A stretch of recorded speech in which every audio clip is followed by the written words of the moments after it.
Welcome to Dave Examines Movies and TV, where today I will be examining TV, which really could mean anything. Whether you're channel surfing to kill some time, or if you're looking for an extraordinary project to marathon while you Netflix and chill, I'll be there. Hey, I'm Dave, and I created DaveExaminesMovies.com. I've been reviewing movies for over 10 years, but that's not all I do. I also have a passion for TV, whether that means reviewing them, recapping them, or even podcasting about them. That's why I created Smaller on the Outside, another podcast where I talk about one TV show per podcast season. If you're interested in that type of thing, the newest season has just begun, covering the current season of Doctor Who. Meanwhile, this podcast covers a wide variety of TV shows currently airing. I'll tell you what was the best episodes of the week and go over a specific topic every week as we go on a journey to discover the best of TV.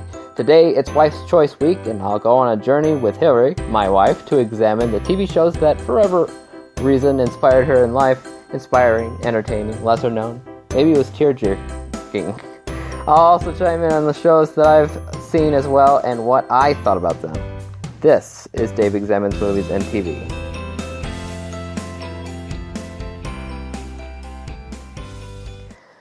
Alright, welcome. It is, I guess today is Tuesday. We're recording this early on almost Easter, so that's why it's pre-recorded. Anyways, welcome to Wife's Choice Week. Wife's Choice. And yesterday we obviously reviewed Talk Everlasting, and right now we're on our way to TV Tuesday. And it's Wife's Choice TV Tuesday, which means she gets to tell us all her favorite ones, and she split them up into a bunch of different categories of her own, so we'll hear what that's about. But first, I want to talk about some TV shows last week, about what were the best of last week. Now, if I remember correctly, I looked at this earlier. I think the best ones were probably Prison Break as usual, which is pretty good. I had a problem, I don't know. Better Call Saul could have been better as a season opener. So I'll say Prison Break and the finale of The Imposters and the first episode of season 10 of Doctor Who, obviously. So those were the top three of this week. I just wanted to speed right through that. And get right into the TV shows, because she's got quite a few of them on here. So, alright, so, first off, can you say hi? Hi. So you said hi. Alright, so, she split them up into, I think it was 5 categories, and those 5 categories were canceled before their time, there are sitcoms, the third one's just plain fun. The fourth one's just the most dynamic of TV shows, and the best written's the last one. Kind of like if it was an awards type thing, then we would do, best picture or something. But that's the same basic idea. Anyways, these shows, some of them I've seen, some of them I haven't. I'd say probably most of them I have seen, or at least seen part of it. But she has seen all of these almost completely, but a couple of them she hasn't finished yet because she's waiting for me. Alright, so I guess the first off, we're going to be talking about the shows that were canceled before their time. The first one's called Off Center. Now, Off Center is spelled wrong. No, it's spelled like the British term of center, so C-E-N-T-R-E. I don't know why it's called that. But then again, I don't know anything about the show all that much. Other than it ran for a couple seasons. It was racier, and therefore funnier than Friends. And it follows a group of 20-somethings. Have anything else to add about that? Well, it's called Off Center because that's where they live. It's off Is Center Street. It's off Center Street? Mm-hmm. Or is it off Center Street? I think it's just off of Center Street. Okay, so it's off Center Street. I think they should have named the title Off Center Street. Well, I can't help you there. Freaks and Geeks. I saw like one episode of this. Maybe 2. I don't remember. It's on Netflix, I think. it had one season, one single season, and which confuses a lot of people nowadays because it had the likes of Seth Rogen, Jason, whatever his name is off of How I Met Your Mother, and a bunch of other stuff, and James Franco. Pretty big comedic stars. They all had their start here in Freaks and Geeks. Yet, it had one season. Why? Well, I just don't think that it was the right timing for it. I think that a lot of people who watched it, I think everybody who watched it really liked it, but I just don't think that enough people knew about it at the time. Well, here's what I think when I'm thinking of it. They got the two shows where they have Arrested Development, they have Firefly, specifically Firefly because that was also one season. Now, both of those shows both didn't live long, but they didn't have the audience until it was off air. And when it was off air, they got the audience, and that's when Firefly, they made a movie off of it, and for Arrested Development, Netflix continued the series. I don't know. Obviously, they can't do anything, I don't think, with Freaks and Geeks because the people on there are just too well off at this point, and they couldn't afford them to actually do anything with it. But that might have been the case where it was just nobody was actually watching because something else was on. So that's a possibility. But yeah, so that was the second of the canceled before its time. Dead Like Me, I did see, I think I saw all of the series because it's only a couple seasons and a movie. I definitely saw the movie a couple of times. But it's a story about a bunch of people who were turned into Grim Reapers, essentially. Mm-hmm. But it's also funny. Like it's like weird funny. It's like random, awkward, funny too. So,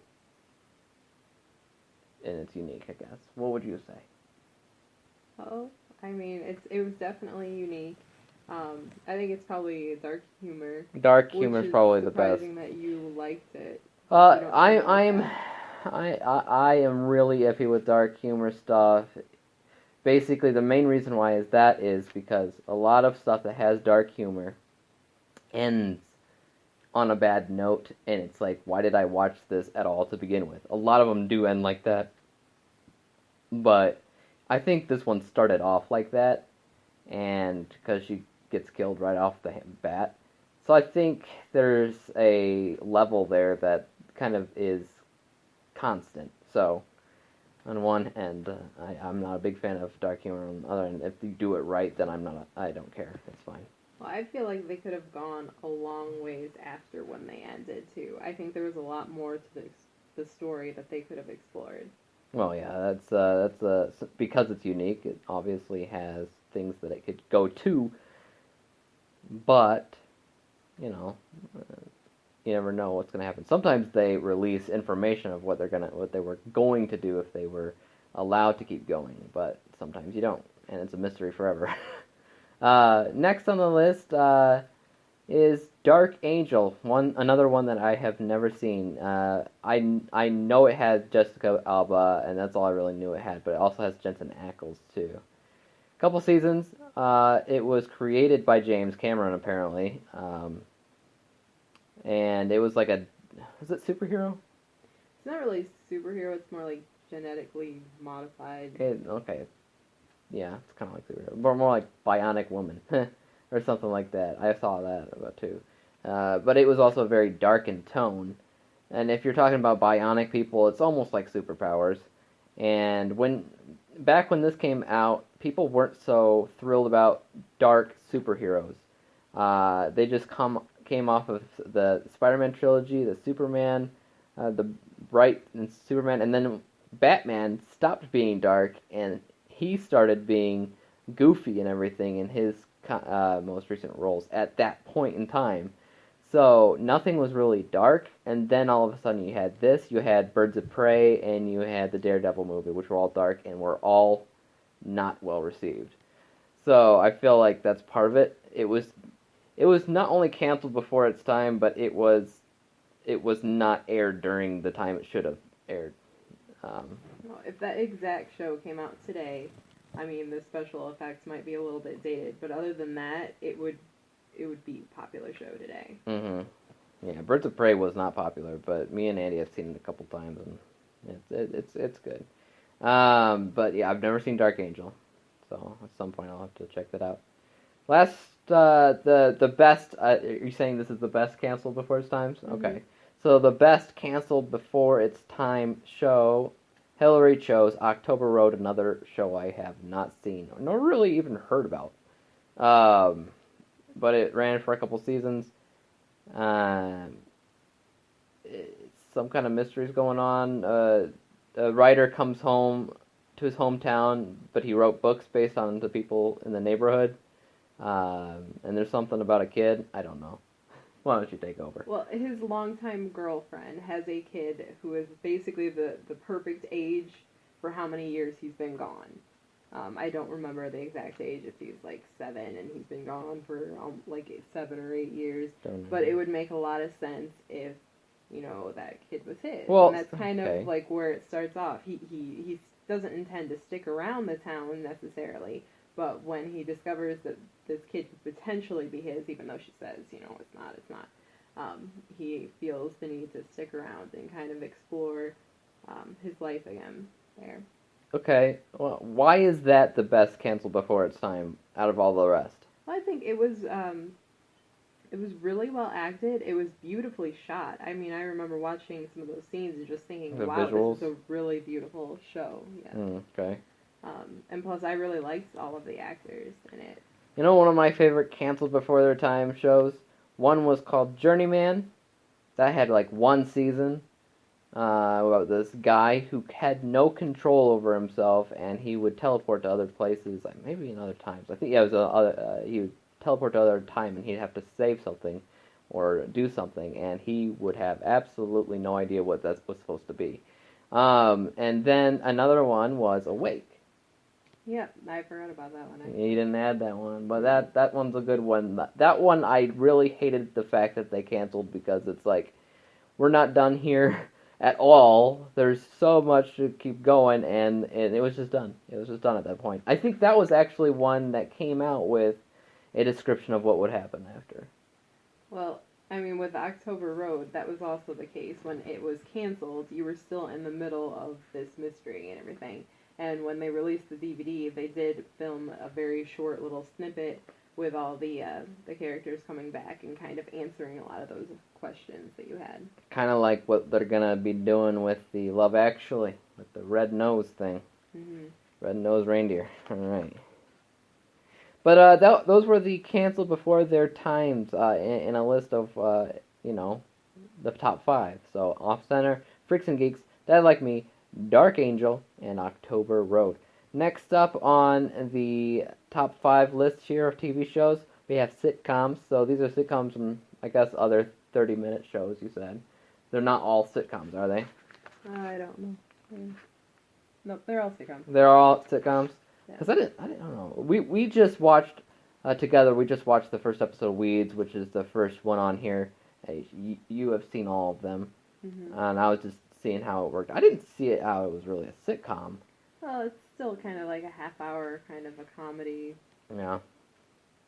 Yeah, I guess it's kind of like, as far as sitcoms go, you have Shameless, which is also on Showtime, which is funny, but it also can be serious too. Mm-hmm. But Weeds, I only saw the first episode, so I don't really know what's going on. But your main point was that you hated Mary Louise Parker. Well, especially in this role, I find her character in this role to be completely boring and void of personality. And the other characters are great. They're hilarious. They make the show. But I feel like her character is essentially useless. Other than the fact that she has connections to all the other You said she's characters. kind of like a Bella character with without personality and things like that. Which the Twilight book was written so Bella would have like no personality, so the person reading could step into her shoes. That's why I was thinking maybe that's what's going on here. I don't know. I don't know either, but I just find her really boring. But you kept watching it because of the other characters, not because Yes. of Mary Louise Parker. Yes. The show did lose me somewhere in like the seventh season or so because it took me a really long time to come back and actually finish the show, the eighth season. It was years after it had stopped before I actually went back and watched it. Yeah, because as far as sitcoms go, it's low on your list. Hmm. So you had to take a hiatus to finish, or it just took you a while. It's kind of like Yeah. me reading a boring book, or oh no no, the longest Harry Potter book. That one took me forever to finish. But otherwise, it ran for 8 seasons, and that's a funny show, typical of Showtime, so nudity and drugs and stuff like that. Um, about cover weeds. Yeah. Yeah. Next up, another show I only saw like one episode of, or two. I don't know. Same thing. Two guys, a girl, and a pizza place. They changed the name to Two Guys and a Girl after people complained about the long title or something like that. Had 4 seasons.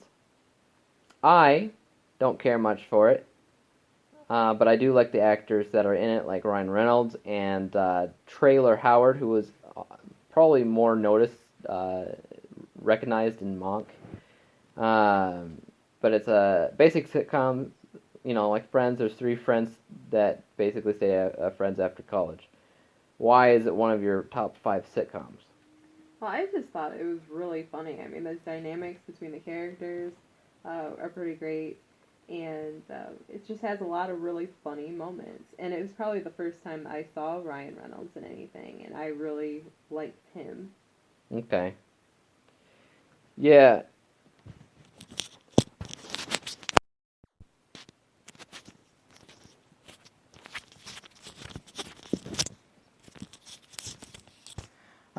So Life in Pieces is next. Life in Pieces is what we've both been watching, actually. I talked you into Life in Pieces. And I think maybe Andy talked me into it first. You didn't think you were going to like it because sometimes sitcoms are lost on you, But I talked you into it, and then you watched it and it became one of your favorite sitcoms. It's currently on air, so it's not an ended one like the other ones, and it's about a dysfunctional family, quirky family, which is one of your favorite type of genres. It's this dysfunctional, quirky. But the nice, unique thing about it is it's a 4 short stories focused on family members, which is pretty cool, and they kind of all come together at the end. So that's still going on strong, but it's only in its second season, so yeah. It's usually the show that I look forward to most in a week to check out and see what they're up to. Yeah, that one's pretty good. Alright, so the next up on the sitcoms, number 2 out of the top 5 is Friends, the one of the all-time everybody's favorite kind of sitcom is Friends. It's classic. Everybody knows it, and it's everywhere. I personally like the titles of the episodes. It's easy to remember because it's the one with the blank and blank. You can always keep watching it, never gets old, and it has a lot of really memorable characters. I mean, Friends is Friends. It's hard to dispute what Friends is because everybody knows what Friends is and why it deserves to be on a top of a sitcom list. It might even be on my top, like the top sitcom I've probably ever watched is probably Friends. But you have it on number 2. Mm-hmm. And that's because your number 1 is Malcolm in the Middle. Yes. Now, why is Malcolm in the Middle over Friends? Well, because like you said, I really like the dysfunctional family dynamic, and I think that this one is just really funny. It's kind of, sarcastic, because Malcolm, the main character, is very sarcastic. And I think it was smart. And Bryan Cranston, of course, was amazing in it. It was on for a while. A lot of people, I think, really liked it. Yeah, I always planned to see it, but I never got around to it because I didn't really see it as an important thing. You convinced me to watch it. I still don't think I saw the first few episodes. Probably not.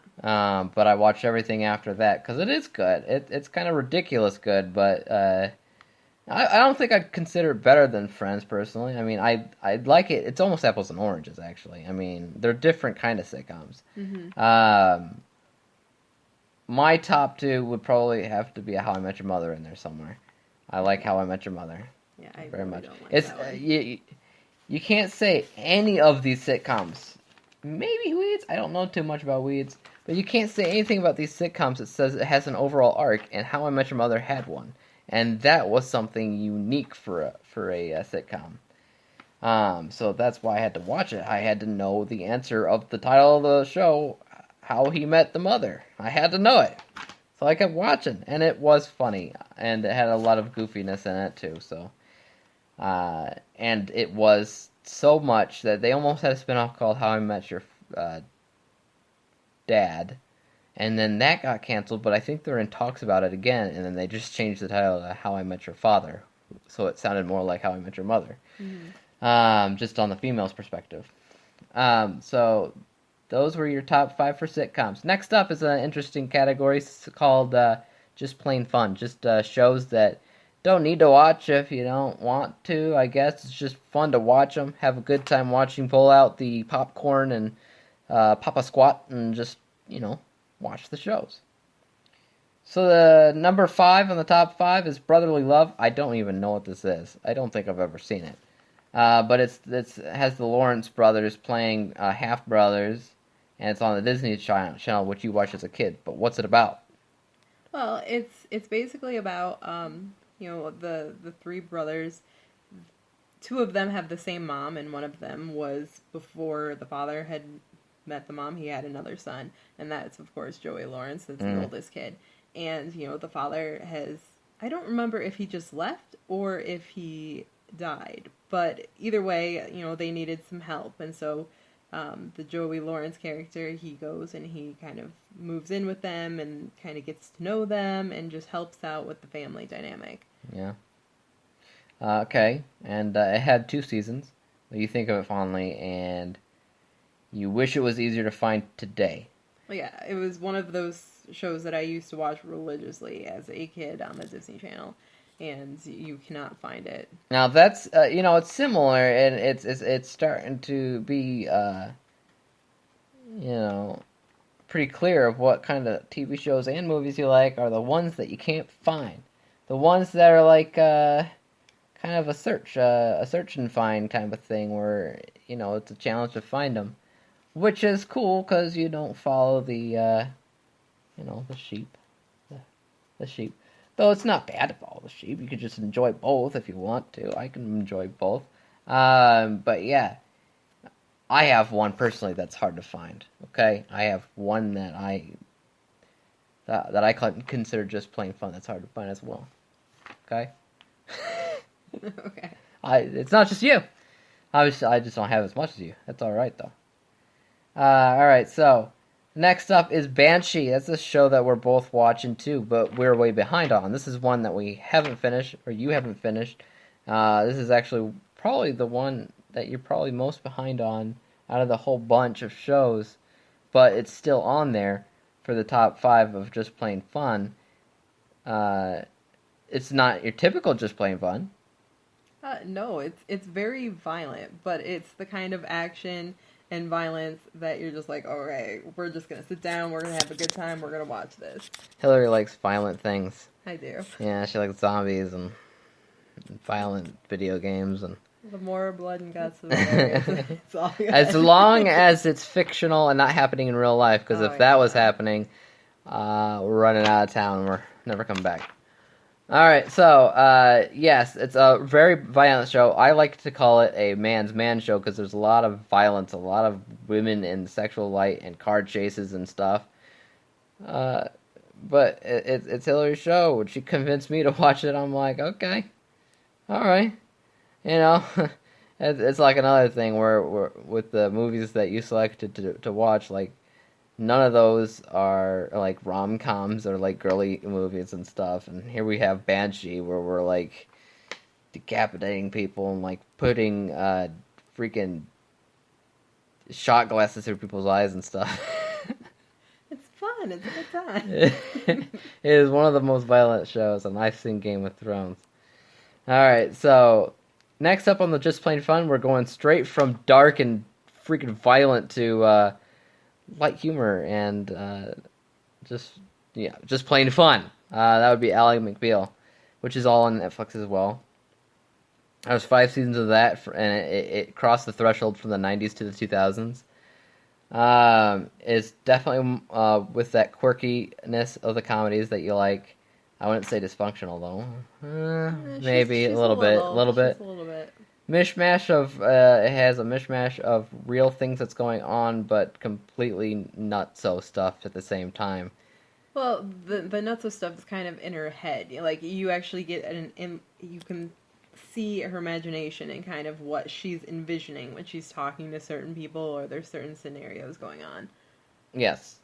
And the one thing that's interesting about it, I mean, there's a lot of things that's interesting about it, but one of the interesting things is that there's one person that sings the theme song, sings all of the songs in the show, and not only that, you see them singing it too. So it's like, it's not even they're singing it just background. Like in my movie, Dan in Real Life has the same guy that sings all the songs in it. He is in the end scene though. But this is like she's singing all the songs, and you see her playing the piano every single episode. That's interesting. Yeah. Kind of reminds me of Gilmore Girls with the guy singing. Yeah, that's true. Yeah. Yeah. Which brings me to Everwood. Everwood's the number 2 out of top 5, which is what we're watching through. Season 2? Are we on season 3? I think we're on season 2. If we're somewhere on in the middle. if we're still on season 2, I feel like we're closer to the end, and if we're on season 3, we're in the beginning. No, I don't think we made it to season 3 You don't yet. think so? No. Okay. We're in the middle of season 2, but you've seen the whole thing. Yeah, I watched it when it was on the air. I think in reality, when it first started airing, I saw the first episode, and that was about it. And I think Andy and my mom, they watched more of it, but still didn't finish it. But we're watching through it. It's got that quirky small town charm that you find on the WB. Back when the WB was the WB and not the CW, because when the CW came in, that's when all the music geared shows started and all the supernatural and superhero stuff started. So back then it was just the WB, and they were just, with the Warner Brothers, and they were just being calm and collected, and they didn't really need to prove anything, and CW still doesn't, because they don't need as much viewership as all the other shows. Or networks, actually. They can get away with a lot of crap. That's why all their stuff is always renewed. But back in the day, WB was just that. It was just really innocent, charming things. Other shows, even other than these 2 shows that you have on the list. But yeah. Everyone had 4 seasons. Probably canceled before its time, you said. I don't know. I think so. I think they could have gone a little bit longer. And of course, it's one of your favorites of all time. It is, yes. Okay. Mm-hmm. Yeah. But yeah, it's a family show, so it's cool. But it brings us up to the top Just Plain Fun category, which is Gilmore Girls. Alright, this is one that you made me watch too, so we can gear up for the Netflix renewal. This is like one of your favorite shows, if not favorite shows of all time. I have gotten her a coffee mug that's themed around the show, as well as coffee that's themed around the show, which you claim is like the best coffee ever. Well, I think so, yeah. And because a big theme of the show itself is coffee, so it'd be natural to have coffee while you watch it. There was a lot of hype in the revival because it was Gilmore Girls, and Gilmore Girls was coming back. And it was weird when we watched it. You said it felt off. It definitely felt off. It definitely fell off. That last episode was like, what the heck is going on? Oh, yeah. And then just the promo images we were looking at were like, there's something wrong with their faces. They did a lot of touch-ups or airbrushing or something. It was not natural looking. I don't know what they were doing, but that was just not it wasn't natural. They didn't look real. No, they didn't. But the actual show that came before it is pretty, I think, iconic. I think a lot of memorable things happen in that show. A lot of good characters, but it is very, very female-centric. So that's one thing that would sway people away that watched it. Yeah, and it's probably a perfect show for a mother and daughter to watch together, too. Yeah, if they are like the mother and daughter in the show specifically. Yeah. If you are if you grew up in a family like mine, probably not. Well, you grew up with all brothers. Well, no, that's not my point. I mean, a point that we had kind of a sheltered family, and so it was really, really Republican, conservative family that would not talk about the things they talk about on the show. So that family is kind of weird to me when I'm watching it.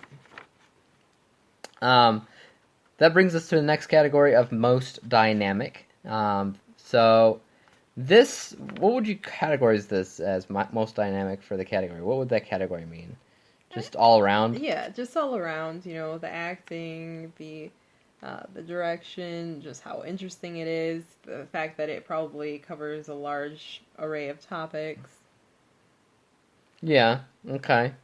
So just kind of like what you need to watch just because it's cool. Yeah. Being Human is the first one on here. This is on number 5. We're talking about the British show, not the American show, right? Don't watch the American show. The American show was on Sci-Fi. They were like remaking the British show. I hated the American version. I mean, you've seen a lot of remakes from the British side of things. Right. And this is the first one that I really just couldn't... And I've seen a ton, too. Like, I've seen... all over the place, I've seen a ton of... I mean, The Office, The Worst Week, everything, really. A lot of things are remakes these days. Yeah. But you said this one is definitely no go-to. Well, right. I think mostly it was a casting choices, because I think the casting for the British version was just perfect. And then when you tried to watch the American one, even though they were following pretty much the same storylines, you're just like, no, these people don't work for these characters. Yes. Well, I have never seen it. If anything, I saw one episode, and I can't remember if it's the American or the British. But whatever it was that I was watching, I don't think I really cared for it. So, I don't know. I just stumbled upon it on Netflix. Nah, It was just, yeah. I was bored, and it sounded interesting enough, and I just started watching it. Yeah. Now, what it's about is a trio of a vampire, a werewolf, and a ghost that are friends. And what do? Just go around haunting people and spooking people out? What do? No, it's more of like they're kind of misfits, right? And they aren't human, but I mean, as the title implies, they're trying to be as human as they possibly can with their respective conditions, And then they switch out the entire cast. they do. Did they do it all at once or slowly with each character? Well, it's pretty. I mean, at least 2 of them, it's like right at the same time. But the last one kind of lingers around for a while and then eventually gets swapped out as well. But that is, it's unusual for a show to do that. And I feel like when a show would do that, you're almost like, no, I can't watch it anymore. Almost every. There's some shows that people didn't even notice, like, what was it? Bewitched. They changed, the guy, and no one knows. We have 11 minutes left and a few more shows to go. Just about that many shows. Alright, so next is Orphan Black. This is one that Hilary wanted to try. So she saw a bunch of lists of the top shows that's going on right now, and then Orphan Black just kept on popping up. So she decided to see it. She told me to see it, and I told my brother Andy to see it. So now we're kind of all watching now. Andy's watching it more religiously than we are, but still. No, we're caught up. We're caught up. We're all caught up now. Now this is about clones, and it's a sci-fi show. It's a BBC America show specifically, not BBC America. And it reminded you of a book that you read called the Replica series? Yes, it was a series. Mm-hmm. Yeah, and so there's specifically the show's really good with acting. I like pointing it down that she's really good at displaying emotions and being all these different characters, and you can tell which one she's being, even when she's being one of the characters, pretending to be another one of her other characters, and you can tell completely what's going on. That's impressive acting. Yes. That's I think incredibly... she deserves a lot of recognition. Oh, yeah. And it makes me think that she gets 5 times the paycheck because she's in it all the time, but I don't know. Next one's up is Wonder Years. That's a classic coming of age. Everybody knows what the Wonder Years is. I saw it, but tell you the truth, I've seen so many since it that I can't really remember it. You watched a lot of reruns on Nick at Night, and you've seen the entire series a couple times. Yes. But you loved watching the characters as they grow up. Yeah, definitely. Just like Boy Meets World, or Mm-hmm. what's the difference? Would you say? Boy Meets World is probably a little bit lighter. I think The Wonder Years airs more on the side of drama sometimes. Yeah. And of course the time periods. I mean, that was Yes, the time period earlier. was much older. Yeah. Mm-hmm. I keep mixing it up with like the Christmas Story in my head. I don't know why I No, feel it would feel similar. similar. Yeah. Orange is the New Black is the second out of the top 5, and that's one you got me to watch, and I watched the whole thing with you. We marathon the crap out of that one. Yeah. It's a very good show. One of Netflix's first shows that they came out with, original shows. It's pretty good. It's still going strong. It's going into the 5th season now, and it's based off of a true story / book. But I don't know how much of it was true for the show because they kept on going. Oh, I think they probably. It's probably they completely all over the developed place a lot, now. Yeah. I would think so. But it's definitely a show that you need to watch if you're into Netflix shows. This is one of the best and brightest, and one of the reasons people still, subscribe to Netflix. It's because of this show. It's just a women's prison, really, but it's hardcore with how crazy things can be. But that's a pretty good one. Your favorite, most dynamic show is Parenthood. Yes. Now, it gives you laughs, it gives you tears. Oh yeah, I've cried like a baby watching that one. You call it authentic. Yes, I think it's very authentic because, when you get a bunch of family members together, you're talking over each other, you might be arguing, and I feel like they do a really good job making it feel like you're really watching an authentic family. I don't remember how many seasons there were. There was quite a few. There was, yeah. I didn't finish it, but I did watch quite a few of it. Now, I want to say, did I watch up to when Ray showed up? I don't know. But I watched quite a bit of it, and I liked it. I just got, I guess, other stuff popped up, and I got, predisposed or whatnot. And I liked it, though, because I consider all the characters memorable and all the storylines each of them are going through to be important, relevant, and individual and diverse. And they did a pretty good job of just making it life and making it characters that you could love and kind of see of your own family, I think. So that's pretty good. And now people consider that This Is Us replaced Parenthood. And in a lot of ways, I think it has. But I think it probably took the audience. Yeah, the same audience. And except for Andy. Andy's watching This Is Us, but he never watched Parenthood. Oh, well, he needs to try it. Yeah. That brings us up to the best written in the last category here, and this is good because we have 6 minutes left in the podcast. I actually think I'm doing this live, which is a mistake. This is supposed to be for Tuesday. Sorry, guys! TV Tuesday's on Saturday now. I'll just have to reschedule it. That's fine. Best written. So number 5, you have The Good Wife, which I saw the first episode, maybe second. You've seen a couple. A couple of them. It's a legal show. It's one of the more drama, well-written drama shows for legal shows. You're not a big fan of the main character? No, it's a lot like Weeds. I just find her to be kind of, she's kind of cold. She's just not very relatable, I guess. But she's a good wife. Well, she is. and I mean, the story is really good. Some of the cases are really interesting. I love the Colin Sweeney episodes. Those are probably my favorite. But you're not done with it. I am not finished with it. I have the last season yet to go because I am waiting on you. Yes, and we'll get around to it soon. Yes. Next up is Rectify, another one I only saw like one episode of. Mm-hmm. And it's a show where you're not really sure what's the truth or not, and I mean, that's really what it's about. But it's got a lot of good acting because it's on the Sundance Channel. You haven't finished it. You're 1 or 2 seasons behind, and you're still waiting for me. Same thing with The Good Wife, but it's like the same kind of level of good acting and stuff. Right, yeah. Number 3 is The Killing, which started out on AMC, but Netflix bought it out for the last season. It's a mystery, obviously.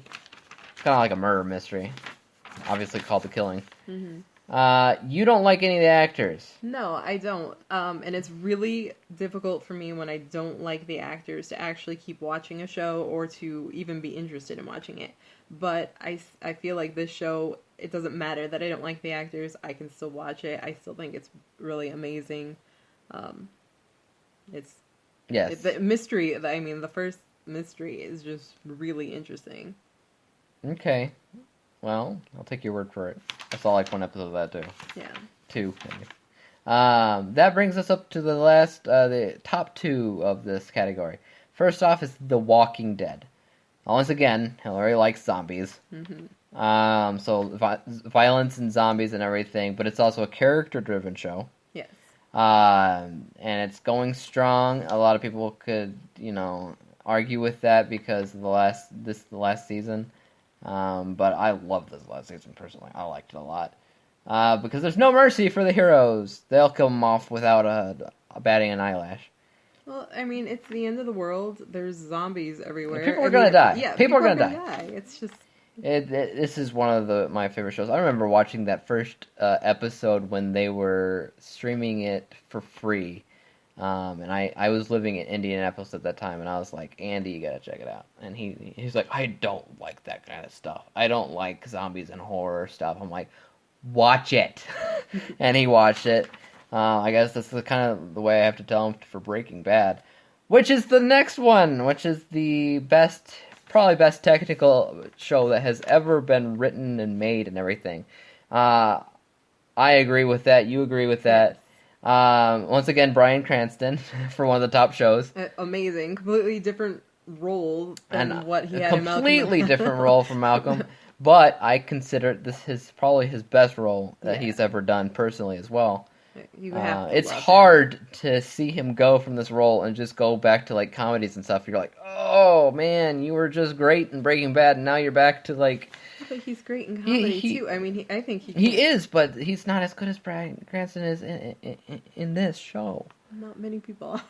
I mean, it's amazing. The acting is. And anybody who doesn't give the show is ridiculous and doesn't appreciate good TV. No, that's true.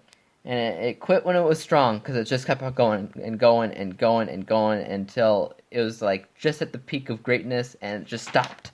Which is how any show should go before they hit filler episodes and things like that. So that was your top 5 for best writing, best overall, basically. So it's a good to note that those last top 3 there were all AMC because for a long time you believed that AMC if it had an original show, it can't do wrong. Right. But then it started doing Better Call Saul, Into the Badlands, Fear the Walking Dead, and Preacher, and things like that, which you weren't so much of a fan of. I do continue to watch Better Call Saul, which I think has gotten a lot better. Into the Badlands, I'm a big fan of. Fear the Walking Dead, we still watch and everything. Yeah, I'm still holding out that it's gonna go somewhere. Yeah. But, these were all your chosen shows. That was quite a bit of shows. We have about a minute left on the podcast before we run out of time. So I want to thank my beautiful wife. Okay. And I want to thank myself and all my listeners.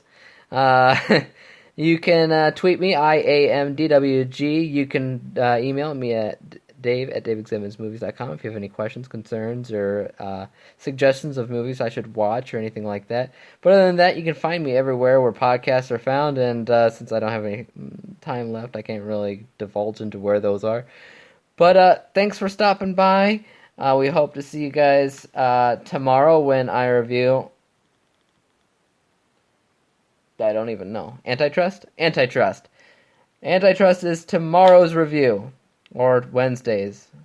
Because right now I'm recording on Saturday. It's all confusing right now. Happy Easter. Oh, I don't know. It's already Easter when you're listening to this. Alright. Peace out. Have a good day.